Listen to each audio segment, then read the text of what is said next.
Olá, gente. Saudações a todos mais uma vez. Estamos aqui para iniciar mais uma videoaula com o tema proporcionalidade. É um tema muito importante, muito usado na matemática, principalmente no ensino fundamental. E a gente vai iniciar dentro de proporcionalidade, a gente vai iniciar com o tema razão. Então acompanhe, por favor. Bom, para que nós entendamos o que significa razão, vamos considerar uma situação prática. Então, olha só, no treino de vôlei, a cada 10 saques, Cláudia acerta 9. Então, se nesse treino de vôlei, a cada tentativa de saque, a cada 10 tentativas de saque, Cláudia consegue acertar 9 dos 10. Um rendimento muito bom. Para comparar o número de saques que deram certo com o total de saques de Cláudia, nós podemos usar uma fração. Por exemplo, o número de saques certos sobre o total de saques. Então, quantos saques ao todo a Cláudia treina, a Cláudia pratica? 10 saques. Dessas 10 tentativas, quantos saques a Cláudia acerta? 9. Então aqui nós temos um rendimento de Cláudia de 9 para 10. Isso aqui é uma fração, mas no tema atual, que nós estamos usando proporcionalidade, a gente vai convencionar um outro nome, vamos chamar para essa fração de razão, tudo bem? Então, nesse caso, o número obtido mostra o rendimento de Cláudia nos saques. De cada 10 saques, Cláudia acerta 9, que é um bom rendimento. Observe essa outra situação. Em um concurso, 240 candidatos disputam 120 vagas. Vamos comparar esses dois números, dividindo o número de candidatos pelo número de vagas. Observe que nós temos o número de candidatos de 240 e o número de vagas 120. Vamos dividir 240 por 120. Se nós colocarmos na forma fracionária, fica assim, 240 sobre 120. Se nós simplificarmos esses dois elementos, esses dois números, cortando 0 com 0, fica 24 sobre 12, que simplificando tudo por 12, 24 por 12 é 2, e 120 por 12 é 1, ficamos com a razão de 2 para 1. Então nós dizemos que há dois candidatos para cada vaga, ou que a razão entre o número de candidatos e o número de vagas é de 2 para 1. Essa é a compreensão desta razão. Agora vamos fazer o contrário. Dividido o número de vagas pelo número de candidatos, nós temos 120 vagas para 240 concorrentes, 240 candidatos, que pode ser escrito na forma de fração 120 para 240, que simplificando de novo, da mesma maneira que fizemos anterior, nós vamos ter a fração irredutível, que é 1 sobre 2, e a gente lê 1 para 2, essa razão. Dizemos que para cada vaga há 2 candidatos, quer dizer, para cada uma vaga há 2 candidatos concorrendo. Ou então, que a razão entre o número de vagas e o número de candidatos é de 1 para 2. É uma outra forma de ler, uma outra compreensão que nós temos de uma razão. Seguindo adiante, nas duas situações apresentadas, comparamos dois números usando uma divisão. Tudo bem? O quociente obtido é a razão entre esses dois números, tomados na ordem considerada. Então, olha só, generalizando.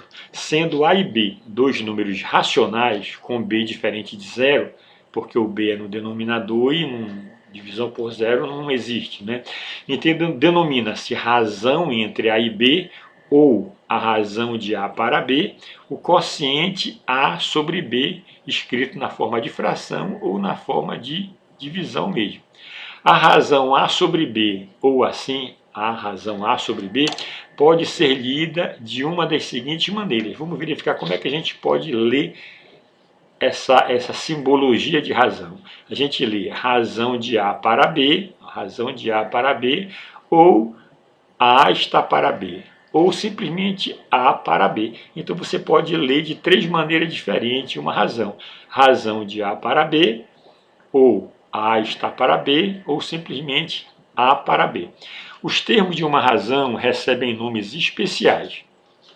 O primeiro número chama-se antecedente e o segundo consequente. Então, nessa razão aqui, olha, A para B, o A é o antecedente. O A é antecedente e o B é o consequente da razão.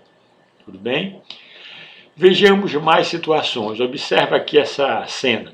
De 15 arremessos, a sexta acertei 9. Ou seja, se esse garoto aqui, esse jogador de basquete, tenta 15 vezes arremessos à cesta e ele acerta 9, né? Então qual é o rendimento dele? Então observa aqui, a letra A diz, qual a razão entre o número de acertos e o número total de arremessos à cesta feitos por Ivan. Ou seja, o rendimento dele, né? Então, se ele acerta 9 vezes de cada 15 tentativas, então nós temos aqui a razão de 9 para 15, que pode ser escrito na forma de fração 9 para 15. Perceba que essa razão aqui, ó, o antecedente e o consequente, podem ser simplificados todo por 3. Quando nós fizermos 9 dividido por 3 dá 3 e 15 dividido por 3 dá 5. Ou seja, nós temos a razão 3 para 5. Ou seja, para cada 5 arremessos de Ivan, a cesta, né, cada 5 vezes que ele tenta arremessar a cesta, ele acerta 3, o que é um rendimento maior do que metade, né? Letra B. Qual a razão entre o número de acertos e o número de erros? Agora, a questão quer que a gente calcule a razão entre o número de acertos e o número de erros. Então, em cima fica o número de acertos, que é o antecedente, e no consequente, que é embaixo, fica o número de erros. Então, preste bem atenção. Se o Ivan acerta 9 vezes, então está aqui o 9. E ele erra quantas vezes? Ora, se ele tenta jogar 15 vezes, se ele tenta 15 arremessos e dos 15 ele acerta 9, consequentemente ele erra o restante, que é 6. Então, essa razão vai ficar 9 para 6, escrito dessa forma. E quando simplificarmos tudo por 3, 9 por 3 é 3 e 6 por 3 é 2. Nós temos a razão de 3 para 2, que é a fração irredutível. Ou seja, para cada 3 arremessos que Ivan para cada 3 arremessos que Ivan faz, né, ele erra 2 arremessos. Né? Cada 3 acertos que ele tem nos arremessos, ele erra 2. Tudo bem? Agora observe esse outro exemplo. Qual a razão entre a área da região retangular 1 e a área da região retangular 2? Bem, primeiro, para a gente calcular a razão entre as duas áreas, gente, é importante que elas estejam na mesma unidade, né? Então aqui nós temos um retângulo que tem os lados em centímetro e aqui em metro. Então nós temos que converter para ficar todo mundo em metro, todo mundo em centímetro. Né? É mais fácil converter o metro para ficar em centímetros, já que vai ficar números inteiros e não decimais, é melhor trabalhar com números inteiros. Então, 1 metro transformando para centímetro vai ficar 100 centímetros. E 1,2 metros transformando para centímetro, nós teremos 120 centímetros. Agora vamos calcular a área de cada região retangular. Bom, sabemos que a área de um retângulo, o cálculo é feito base multiplicado pela altura. Mesma coisa aqui, base multiplicado pela altura. Então perceba que no retângulo 1 a base é 60 centímetros e a altura é 40. Então 60 vezes 40 dá 2.400 centímetros quadrados. Veja bem que agora nós temos um cálculo de área aqui. E a área 2 vai ficar 120 centímetros, transformando já metro para centímetro, multiplicado por 100 centímetros. Então nós teremos 120 vezes 100, 12.000 centímetros quadrados. Ou seja, a área do retângulo 1 é 2.400 centímetros quadrados e a área do retângulo 2 é 12.000 centímetros quadrados. Então, calculando a razão entre a área do retângulo 1 e a área do retângulo 2, nós teremos 2.400 no antecedente e 12.000 no consequente. Se nós simplificarmos, cortar 2 zeros com 2 zeros e dividirmos 24 por 24 dá 1 e 120 por 24 dá 5, nós vamos obter essa fração irredutível que é a razão de 1 para 5. Ou seja, a área do retângulo 2 equivale a 5 vezes a área do retângulo 1. Ou então podemos dizer que a área do retângulo 1 é 1/5 da área do retângulo 2, a quinta parte do retângulo 2, tá bem? A razão entre duas grandezas de mesma espécie é o quociente dos números que exprimem as suas medidas, sempre tomadas na mesma unidade. Então, quando você quiser comparar, criar uma razão, né, comparando duas grandezas, essas duas grandezas de mesma espécie, né, elas têm que estar na mesma unidade, tudo bem? Vamos ver agora as razões escritas na forma decimal. Nós podemos ter razões também, além da forma fracionária, na forma decimal. Por exemplo, a razão entre dois números ou entre duas grandezas, mesmo de espécie diferente, também pode ser expressa na forma decimal. Considere a situação a seguir. Olha lá. Clarice acertou 45 questões de um exame composto de 90 questões. Então, se a Clarice fez um exame, um teste, uma prova de 90 questões, e ela acertou 45, então o desempenho de Clarice é medido pela razão entre o número de acertos e o total de questões. Então vamos criar aqui a razão, né, onde o antecedente é o número de acertos e o consequente é o total de questões que compunha a prova, né, o exame de Clarice. Quando nós simplificarmos 45 por 9 dá 5, e 90 por 9 dá 10, e depois perceba que ainda dá para simplificar por 5, 5 por 5 é 1 e 10 por 5 é 2. Ficamos com a razão 1 para 2. E se dividirmos 1 sobre 2 por 2, nós temos 0,5. Ou seja, a razão 1 sobre 2 pode ser expressa também na forma decimal, que é de 0,5. Ou seja, a cada duas questões do exame, Clarice acertou uma. O fato de a razão entre o número de acertos e o total de questões ser meio indica que Clarice acertou metade da prova. Realmente, das 90 questões, ela acertou 45. Então, a razão meio significa que ela acertou metade da prova. Observe que a razão entre o número de erros e o total de questões também é meio, já que o número de erros corresponde também a 45 questões da prova. Lógico, né?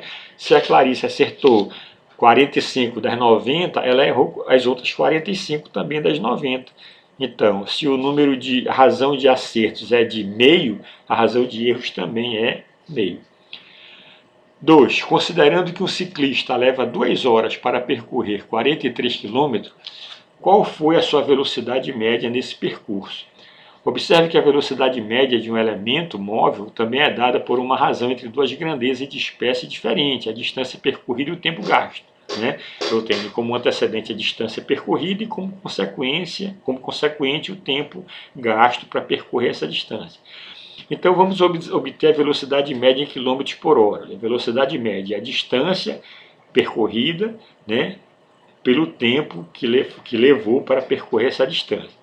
Então, como o ciclista percorreu uma distância de 43 km e para percorrer essa distância ele levou 2 horas, então nós temos aqui a razão de 43 km por 2 horas, que nós podemos dividir 43 por 2, vai dar 21,5, e a unidade, que a gente chama de unidade composta, é km por hora. Então a gente lê 21,5 km por hora, ou seja, com a interpretação dessa leitura, que em cada hora de tempo, né, o ciclista leva 21,5 km, ele percorre uma distância de 21,5 km. Né? Em cada hora, o ciclista percorre uma distância de 21,5 km. Bem, a velocidade média do ciclista foi de 21,5 km por hora. Dependendo da situação, é mais conveniente expressar uma razão na forma decimal, como é o caso da velocidade média do ciclista. Né? Fica meio inconveniente se nós formos expressar na forma de fração, olha, 43 km por 2 horas. Né? Até para compreender esse número fica mais estranho, enquanto que se nós falarmos a velocidade média do ciclista foi 21,5 km por hora, fica mais fácil compreender que em cada hora de tempo o ciclista percorre 21,5 km. Então em 2 horas ele vai percorrer o dobro, 43 km. Em 3 horas vai percorrer o triplo e assim sucessivamente. Vamos ver agora as razões escritas na forma percentual. Então, as razões escritas na forma percentual é o seguinte: além da forma fracionária e da forma decimal, a razão pode ser representada na sua forma percentual com o símbolo de percentagem ou porcentagem, né? Esse assunto porcentagem é um assunto estudado, né, que a gente vai acrescentar, né, no nosso estudo de razões. Então nós podemos dizer o seguinte: toda razão A para B, na qual B é 100, pode ser reescrita facilmente na forma percentual. Então, se eu tenho uma razão e o consequente é 100, isso pode ser escrito na forma percentual, uma vez que a porcentagem ou a percentagem nada mais é que uma fração de denominador 100. No caso aqui, o consequente 100. Então, nós temos que 30 centésimos, em forma decimal, é 0,30, e que transformando para porcentagem fica 30%. Considere as seguintes situações. Situação 1. Para esculpir uma obra de arte em bronze, um escultor fundiu 23 kg de cobre com 2 kg de estânio. Não esqueça que bronze não é um metal, ele é uma liga metálica composta de cobre e estânio. Então vamos calcular o teor de cada metal nessa liga de bronze. A massa total do metal é igual à soma das massas dos metais que compõem a liga. Então, a massa total, né, que é a massa do bronze, vai ser os 23 kg de cobre acrescentados 2 kg de estânio. Nós vamos ter os 25 kg de bronze, né? Então, nesses 25 kg de bronze, nós temos 23 kg de cobre, que nos dá a razão de 23 para 25. Essa razão pode ser escrita na forma percentual. Por exemplo, dos 25 kg de bronze, que é a liga metálica, nós temos um teor de 23 kg de cobre. Tudo bem? Se dividirmos 23 por 25, nós vamos ter 0,92, que transformando para a forma de fração, nós temos 92 centésimos. E 92 centésimos pode ser escrito 92%, já que nós temos aqui uma fração centesimal. Tá bem? Nos 25 kg de bronze, temos 2 kg de estânio, o que nos dá a razão de 2 para 25. Representando na forma percentual, nós temos o total, que é 25 kg de bronze obtido. Para esse total de 25 kg de bronze, nós temos 2 kg de estânio. Se dividirmos 2 por 25, dá 0,08, que transformado em fração, isso é 8 centésimos. Tudo bem? E 8 centésimos pode ser escrito na forma percentual, 8%. Essas informações caracterizam respectivamente os teores de cobre e estânio na liga metálica de bronze. Ou seja, o teor do cobre é de 92%, né? E o teor de estânio é de 8% no nosso bronze. Veja agora dois casos de como podemos representar uma razão A para B na forma percentual. Primeiro caso. O consequente B é um fator natural de 100, ou seja, o consequente B é um divisor de 100. Então, se o consequente B aqui é um divisor de 100, fica fácil transformar para percentagem, né? Por exemplo, nós temos aqui 1 para 2. 1 para 2. Se o denominador aqui é 2 e eu quero chegar no denominador 100, então qual número eu devo multiplicar por 2 para chegar em 100? É o 50.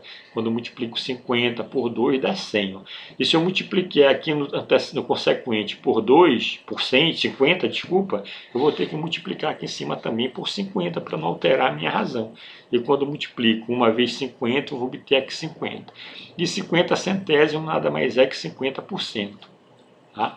Outro exemplo, 4 para 5. Quero transformar esse 5 em 100. Qual o número que eu multiplico por 5 para chegar em 100? É o 20. 5 vezes 20 dá 100. Se eu multipliquei aqui embaixo por 20, aqui em cima eu vou ter que multiplicar por 20 para não alterar a minha razão. E 4 vezes 20 dá 80. Então eu obtenho uma fração equivalente a 4 quintos, que é 80 centésimos. E que na forma percentual isso aqui é 80%. Tudo bem? O segundo caso, o consequente B não é um fator natural de 100, ou seja, o consequente não é um divisor de 100, no caso aqui 8. Enquanto 2 e 5 são divisores de 100, o 8 não é divisor de 100. Então, nesse caso, eu não consigo encontrar um número que multiplicado por 8 dê 100. um número inteiro, não consigo. Então, nesse caso, eu procedo de forma diferente. Eu divido 3 por 8, vai ser 0,375. E esse decimal eu divido por 100 e para ele não ser alterado eu multiplico por 100. Então, quando eu faço isso, ó, divido por 100 e multiplico por 100, esse número multiplicado por 100 ele se transforma em 37,5 sobre 100. E 37,5 sobre 100 é 37,5%, já que nós estamos diante de uma fração centesimal. Tá? Outro exemplo é 7 dozeavos. Né? O que é 7 dozeavos? Então nós temos aqui que o 12 não é um divisor de 100. Então, para eu obter aqui um número 100, que número eu devo multiplicar o 12? Não tem um número inteiro que é multiplicado por 12 dê 100. Então, nesse caso, o procedimento é dividir o 7 por 12, que vai dar aproximadamente 0,583. E aí eu uso a mesma teoria, multiplico por 100 e divido por 100 esse número para que ele não fique alterado, dessa forma. E quando eu multiplico esse número decimal por 100, ele se transforma em 58,3 centésimos. E 58,3 centésimos nada mais é do que 58,3%. Tudo certo? Que é a forma decimal de 7 dozeavos, né? Então, uma razão escrita na forma percentual pode ser representada também na forma fracionária e na forma decimal. Olha alguns exemplos. 35% é 35 sobre 100. E quando você simplifica o 35 e o 100, né, tudo por 5, vai dar 7 vinte-avos, que é a forma fracionária. A mesma coisa aqui, ó, 35 centésimos, se você escreve na forma fracionária 35 centésimos, né, 35%, ele vai ficar, e quando você divide 35 por 100 dá 0,35. Então nós temos o 35% na forma fracionária, 7 vinte-avos, e na forma decimal 0,35. A mesma coisa o 160%. 160% pode ser escrito assim, 160 sobre 100. Quando nós simplificarmos a fração, vai ficar 8 quintos, que é a forma fracionária, e quando dividirmos 160 por 100, vai dar 1,60, que é a forma decimal do 160%. Tarefa de aprendizagem, meus queridos. Leia as questões e resolva, né? Por exemplo, expresse na forma decimal e percentual cada uma das seguintes razões. Segunda, os números seguintes estão escritos na forma decimal, escreva na forma percentual. Terceira e quarta são problemas que você vai ler e interpretar e resolver. A quarta aqui você vai ter que analisar esse gráfico, né, de escolaridade dos empregados e responder a pergunta de acordo com a análise do gráfico. Quinta questão, você vai analisar essa tabela, né, e no final vai dizer aqui qual foi o aproveitamento do Fernando em língua portuguesa, em matemática, em física e biologia. Né? Você vai representar isso aqui, né, em forma percentual.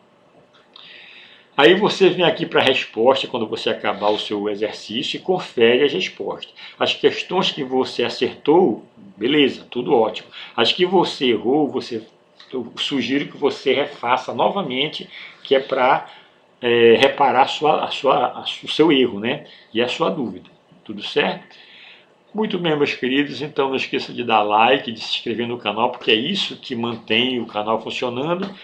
O tema da próxima videoaula vai ser proporção. A gente vai introduzir o assunto de proporção. E lembre-se, estuda que a vida muda, muito importante. Até a próxima.